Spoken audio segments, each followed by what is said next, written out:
तो गाइस कैसे हो आप लोग। तो स्वेलो स्टार नेक्स्ट नोवेल के एपिसोड नंबर 82 में आपका स्वागत है। तो चलिए शुरू करते हैं।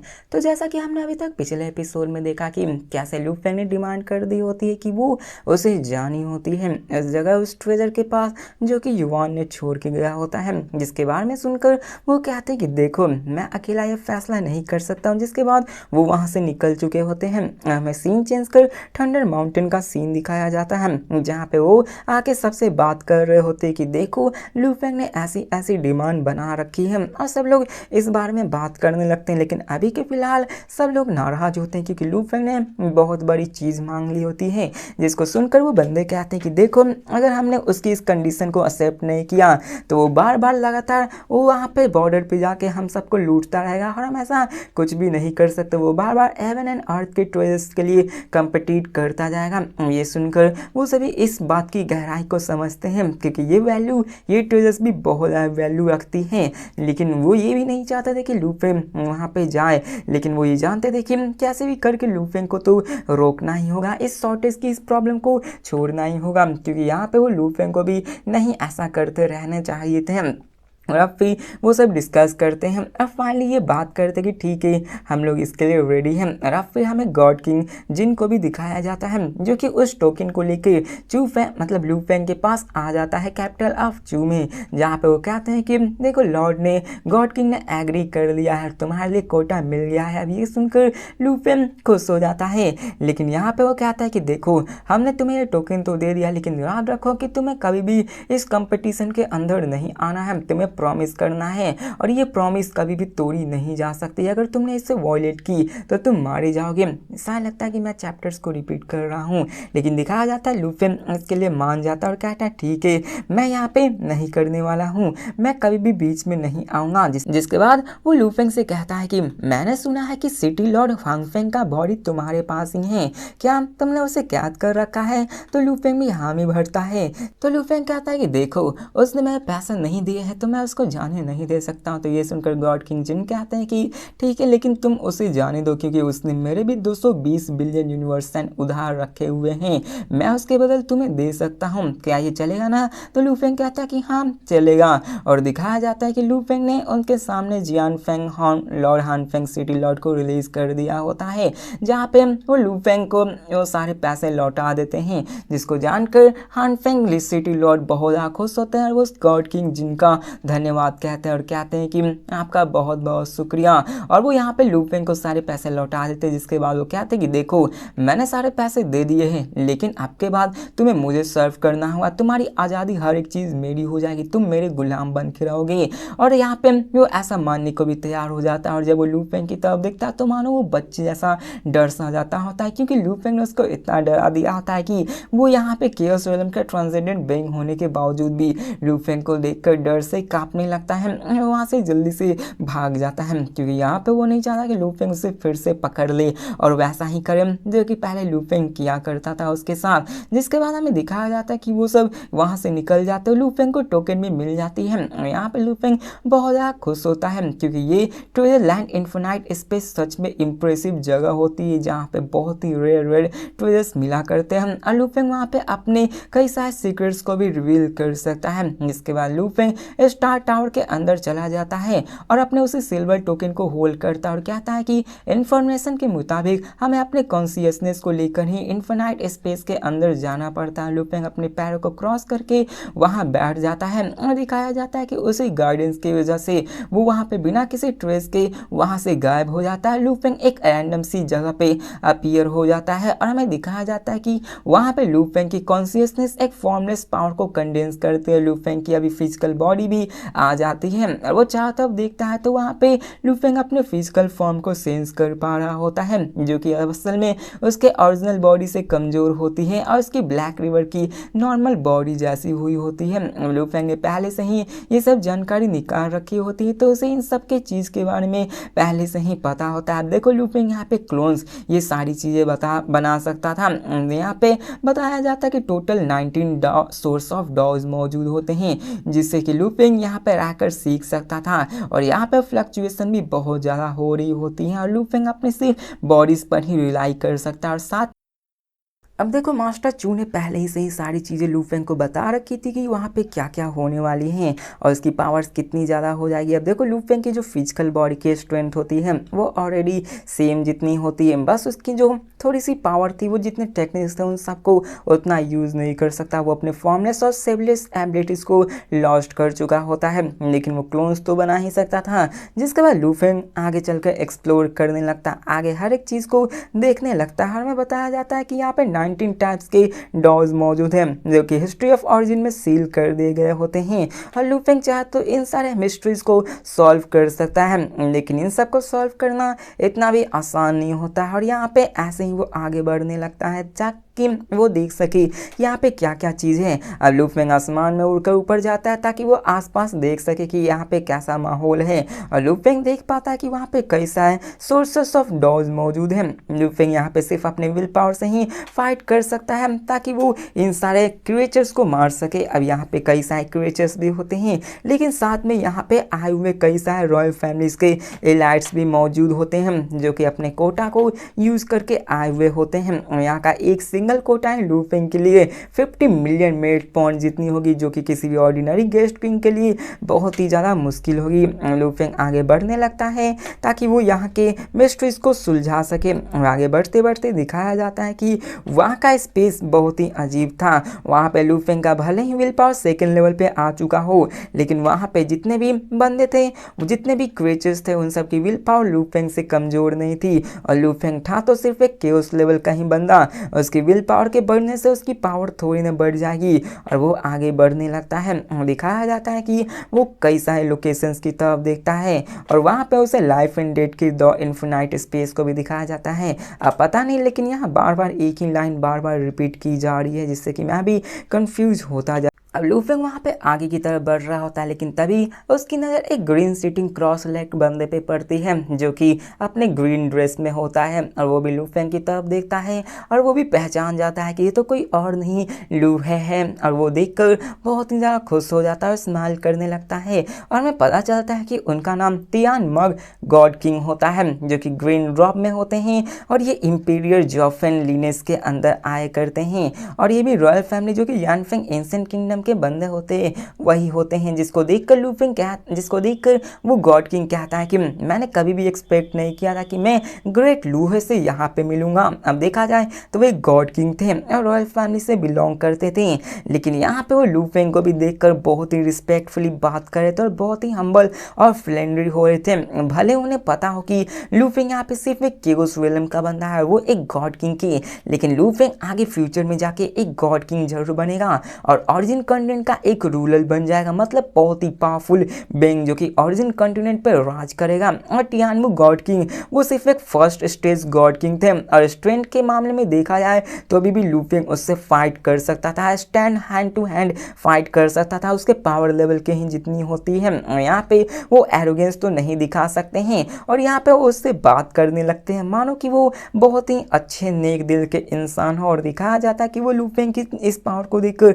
हैरान भी होते हैं। वो लू फेंग से पूछते हैं कि तुम तो यहाँ पे केओस रियल्म में रह के ही इस जगह पे आ चुके हो, ये तो बहुत अच्छी बात है। यहाँ पे ऐसे किसी को भी अपॉर्चुनिटी नहीं मिलती है, क्योंकि यहाँ पे आने के लिए हमें मेरिट पॉइंट्स की ज़रूरत है, लेकिन आप लू फेंग आपको तो चांस यहाँ पे मिल चुका है। और यहाँ पे वो ये भी बताता है कि कैसे यहाँ पे अगर कोई नॉन रॉयल फैमिली है तो उसको 10 गुना ज़्यादा अमाउंट पे करना पड़ता है, मतलब जो रॉयल फैमिली के बंदे हैं उनको सिर्फ 1/10 अमाउंट पे करना पड़ता है। मतलब समझ लो कि लू फेंग को 50 मिलियन पे करना पड़ता, तो वही रॉयल फैमिली को सिर्फ 5 मिलियन पे करना पड़ता मेरिट पॉइंट्स, और वो आसानी से आ सकते हैं। 5 और 50 मिलियन इसमें बहुत बहुत ज़्यादा डिफरेंस होता है, लेकिन लू फेंग इन सब के बावजूद भी यहाँ पे आ चुका होता है, और इसी कारण वो बहुत ज़्यादा सरप्राइज होते हैं कि लू फेंग अभी के मर्तबा ही यहाँ पे आ चुका है, और कहता है कि यहाँ पे एक नॉन रॉयल फैमिली का एक केओस रियल्म में रहकर यहाँ पे आना बहुत ही रेयर ऑकरेंस है। यहाँ पे मैं कह सकता हूँ कि आपकी स्ट्रेंथ मेरे से ज़्यादा ही होगी।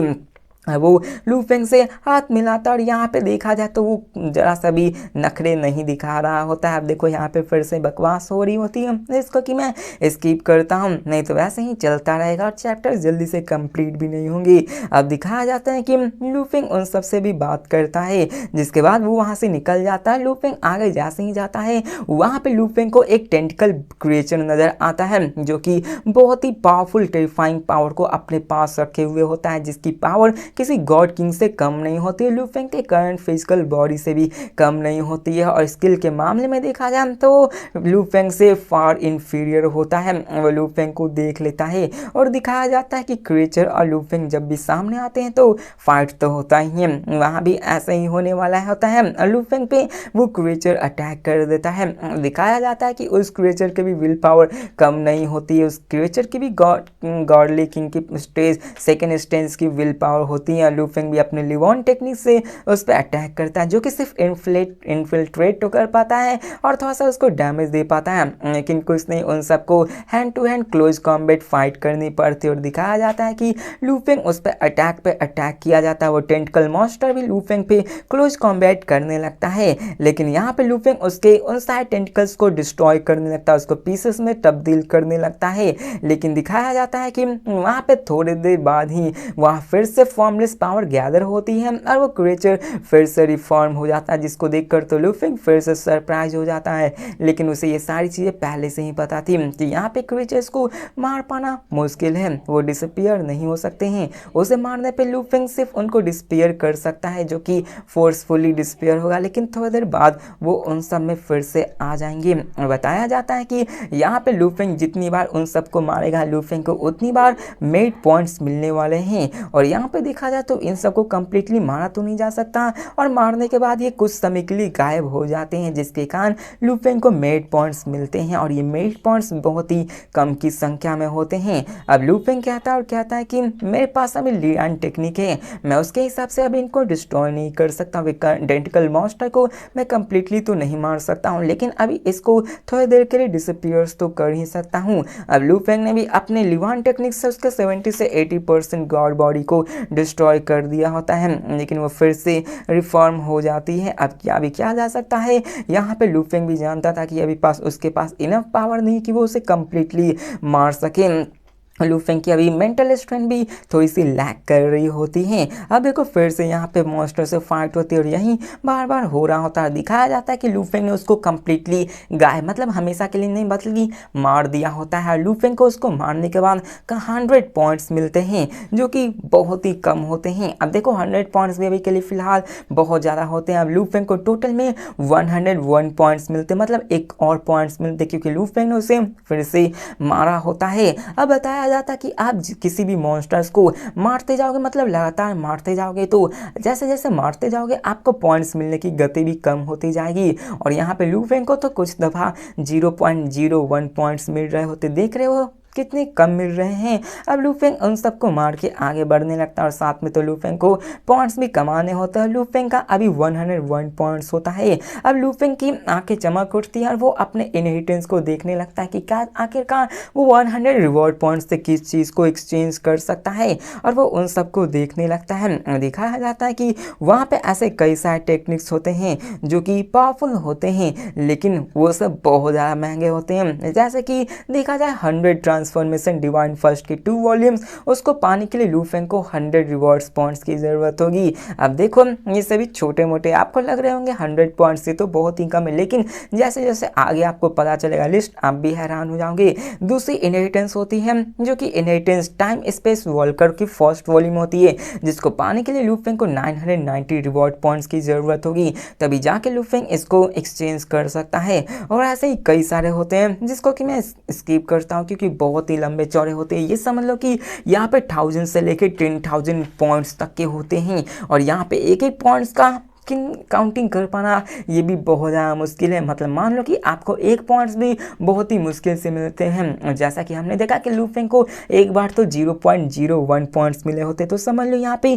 कितना मुश्किल होता है। फिर दिखाया जाता है कि लू फेंग वहाँ पे कई सारे कल्टीवेशन रिसोर्सेज को देखने लगता है, जहाँ पे लू फेंग को एक लाइफ इनहेरिटेंस की वर्ल्ड लाइफ की इनहेरिटेंस के फर्स्ट वॉल्यूम को खरीदने के लिए 30 रिवॉर्ड्स पॉइंट्स की ज़रूरत होती है, जो कि एक रियलम ऑफ इनहेरिटेंस होती है, जिससे कि वो के भी ऑरिजिन डॉल लाइफ को सीख सकता है। और ये 6 ब्रांचेस को कंप्रीहेंड करने के लिए होता है। लू फेंग इसी को खरीदने के बारे में सोच रहा होता है, क्योंकि वो इसको स्टडी करके अपनी टेक्निक्स को अच्छे से बहुत ही पावरफुल बना सकता है। और दिखाया जाता है कि वो इन्हीं सब की बात कर रहा होता है, और कई सारे टेक्निक्स को दिखाया जाता है जिसको कि मैं स्किप कर रहा हूँ, क्योंकि ये सारी टेक्निक्स बहुत ही लंबे और लू फेंग इन सबको खरीदने से रहा नहीं। और अब फिर दिखाया जाता है कि लू फेंग उन सबको सेंस कर रहा होता है। लू फेंग अपनी मेंटल पावर को हॉर्न करने की कोशिश कर रहा होता है, वो अपनी मेथड्स को भी बढ़ाने की कोशिश कर रहा होता है। और इसी के साथ दिखाया जाता है कि इसमें लू फेंग को बहुत ज़्यादा टाइम लग रहा था, और यहाँ पे लू फेंग अपने इल्यूजन को कास्ट करके डिमॉन्स्ट्रेट करके मार रहा होता। अब देखो यहाँ पे एक चीज़ बताई जाती है कि लू फेंग उन सबको मॉन्स्टर को मार रहा होता। मॉन्स्टर को मारने पे लू फेंग को बहुत ही कम पॉइंट्स मिल रहे होते हैं, बहुत कम पॉइंट्स मिल रहे होते हैं। समझ लो 1 पॉइंट्स के हिसाब से मिल सकता है। लू फेंग जैसे जैसे उन मॉन्स्टर्स को मारता है ना, लू फेंग की जो मेंटल विल होती है वो पॉल्यूट होना शुरू हो जाती है। मतलब ये समझ लो कि लू फेंग की मेंटल विल भी करप्ट होना शुरू हो जाती है। लेकिन यहाँ पे देखा जाए तो उसको हटाया भी जा सकता है, जो कि लू फेंग आगे चल के हटाता भी है। अब लू फेंग के लिए अच्छा अपॉर्चुनिटी था, क्योंकि वो अपने माइंड को अच्छे से पाथ चुन सकता था, वो उसको अच्छे से हॉर्न कर सकता था, अच्छे से उसको पावरफुल बना सकता है। और अब फिर हमें सीन चेंज कर यानफेंग एंशिएंट सिटी के बॉर्डर का सीन दिखाया जाता है, जहाँ पे कई सारे चैम्बर्स पे गार्ड्स मौजूद होते हैं। और वहाँ पे हमें एक बंदे को दिखाया जाता है जो कि अपने पैर को क्रॉस करके बैठा हुआ होता है, और वो अपने साथ में सेंगबिन एलिक्सर को असिस्ट कर रहा होता है। उसके पास कई सारे गॉड किंग्स लेवल बेस्ड के भी मटेरियल्स होते हैं। हमें पता चलता है कि ये कोई और नहीं लू फेंग होता है, जो कि अपने आप को कल्टीवेशन में लीन किए हुए था, और वो इसको खाकर उसके सोल को बहुत ही अच्छा महसूस होता है। हमें पता चलता है कि लू फेंग अपने सुपीरियर ग्रेट इनहेरिटेंस की स्टडी कर रहा होता है, जिसने कि असल में लू फेंग ने 30 रिवॉर्ड पॉइंट्स में खरीद लिया होता है, और ये युवान द क्रिएटर ने ही इसे बनाया होता है। अब देखो युवान जो कि यहाँ पे सारी चीज़ों को बनाए होते हैं, जहाँ पे लू फेंग ट्रेजर लैंड में गया होता है वो यही होता है। लू फेंग ने ऑलरेडी उसको खरीद लिया होता है, और ये जान पाता है कि ये जो 30 रिवॉर्ड पॉइंट्स में लू फेंग ने जो टेक्निक खरीदी है वो 72 ब्लेड्स ऑफ डिस्ट्रक्शन से भी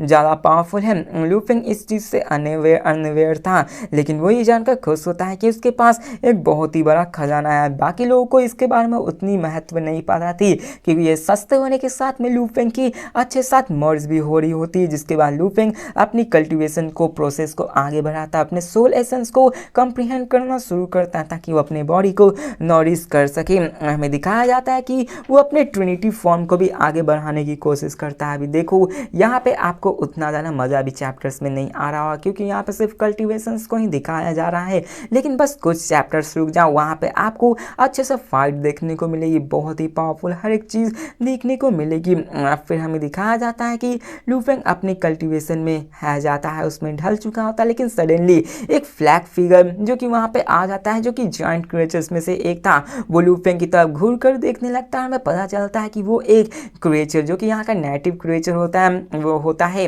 जो कि फ्रिक्वेंटली आता जाता रहता था। लेकिन लू फेंग उन सबसे फाइट भी क्या करता था, अब दिखाया जाता है लू फेंग उस क्रिएचर को देखकर गुस्से में होता है, अपने ब्रिलियंट ब्लैक रिवर से अपने हैंड को ट्रांसफॉर्म करके उस क्रिएचर के गर्दन को ही पकड़ लेता है। अब देखो यहाँ पे अक्सर ह्यूमन ब्लड लाइन्स के क्रिएटर्स ही होते हैं, वो यहाँ से फाइट करते हैं। और देखो यहाँ पे जैसे ही लू फेंग उसको पकड़ लेता है, वो क्रिएचर पैनिक होने लगता है, और लू फेंग कहता है कि तुम सभी बंदे हमें हमेशा ले जाते हो, और यहाँ पे हम सभी ह्यूमन ब्लड लाइन्स के क्रिएचर से और मुझे भी मारे जाते हैं, और ये भी सच्चाई है कि तुम हमें हमेशा ले जाते हो, हमें मार देते हो। अब देखो उन सारे क्रिएचर्स को भी पता था कि ह्यूमंस ये सारे कितने ज़्यादा गिरे हुए जो कि उन सबको मारते रहते हैं, लेकिन लूफिंग को वो उससे पकड़ लेता है। लूफिंग कहता है कि ठीक देखो, अगर तुमने मुझे अपने बॉडी के कुछ मटेरियल्स को दे दिया तो मैं तुम्हें जाने दूंगा, अगर तुमने नहीं दिया तो यहाँ पे मुझे तुम्हें पकड़ने के अलावा कुछ नहीं करना जा सकता है। अब ये देखकर वो भी हैरान हो जाता है और कहता है कि क्या तुम्हें बॉडी मटेरियल्स में चाहिए? तो वो लूफिंग कहता है हाँ, लेकिन तुम्हें प्रॉमिस करना होगा कि आगे चल के तुम अपने बॉडी के उस पार्टिकल्स को डिस्ट्रॉय नहीं करोगे। अब देखो, कोई भी जितने केओस फिल्म का या फिर गॉड किंग लेवल का बंदा होगा, वो अपने अगर बॉडी को अलग कर लेगा तो वो दूर भी रहेगा तो अपने उस बॉडी को डिसइंटीग्रेट कर सकता है। इसी कारण लूफिंग कह रहा था कि देखो तुम्हें ऐसा नहीं करना है। और वो यहाँ पे कहता है कि ठीक है चलो। यहाँ पे वो क्रिएचर पूरी तरह से हैरान हो जाता है, क्योंकि जब भी कोई भी क्रिएचर किसी इंसान के हाथों पर ले चढ़ा है उसे वहाँ पे किडनैप कर लिया जाता है, उसे मार ही दिया जाता है। आखिरकार ऐसा क्यों? और वो हैरान हो जाता है कि ये बंदा उसके सिर्फ बॉडी पार्ट्स को ही लेना चाहता है। लूफिंग इसलिए नहीं कर रहा था क्योंकि यहाँ पे वो जानता था कि अगर किसी भी ह्यूमन ब्लड लाइन क्रिएचर्स को मारा जाएगा और इंस्पेक्शन के लिए टीम आई तो यहाँ पे इसके कारण लूफिंग के ऊपर फिर से पनिशमेंट मिल सकती है। और जबकि लूफिंग यहाँ पे उसके सिर्फ बॉडी पार्ट्स को ले रहा है तो इसमें उसकी ज़्यादा कोई भी चीज़ नहीं है, उसको पनिशमेंट नहीं मिलेगी। अब देखो लूफिंग के पास रास्ता भी था। कोई यहाँ पे देखो, यहाँ पे रहे हुए लूफिंग को बहुत टाइम हो जाता है और लूफिंग देखता है कि कोई क्रिएचर्स तो कहने पे अपने बॉडी पार्ट्स को दे देते हैं, लेकिन कोई बॉडी पार्ट्स को नहीं देते, जिसके कारण लूफिंग उन सबको अपने स्टार टावर में कैद कर लेता है। और वहाँ पे उन सबकी इतनी हिम्मत नहीं होती कि वो स्टार टावर से बाहर भी जा सके, जिसके कारण लूफिंग उसको स्टडी करता है। और यहाँ पे अगर इंस्पेक्शन के लिए आए भी, जो कि बहुत ही रेयरली आते हैं, तो लूफिंग उन सबको आराम से छोड़ सकता है, जिसके कारण उसे कोई भी पनिशमेंट नहीं मिलेगी। और इसके लिए लूफिंग और यहाँ पे कम से कम मिलेनियम टाइम लग जाता है कंडक्ट इंस्पेक्शन कराने के लिए। अब यहाँ पे दिखाया जाता है टाइम पास होने लगता है। लूफिंग अपनी उसी कल्टीवेशन में डूब जाता है और लगभग ईरा पास हो चुकी होती है और लूफिंग अपने सीक्रेट टेक्निक में पूरी तरह से डूब चुका होता है। लूफिंग अपने आप को और भी पावरफुल बनाने लगता है, लेकिन इन सब के दरमियान लूफिंग ने अपने आप को बहुत ही लो प्रोफाइल रख दिया होता है। लूफिंग ने कोई भी मिशन, कोई भी किसी भी लड़ाई झगड़े में इन सब में अपने आप को शामिल नहीं किया होता है। मानो वो पूरी तरह से खामोश हो चुका होता है। वो रेयरली यहाँ पे मिलता है और दिखाया जाता है कि एक ही झटके में 100 ईयर्स पास हो चुके होते हैं, मतलब ईराज। और इसी के साथ ये एपिसोड भी खत्म होता है। तो मिलते हैं नेक्स्ट वीडियो में और देखते हैं कि आगे क्या होने वाला है। तो मिलते हैं नेक्स्ट वीडियो में, तब तक के लिए बाय।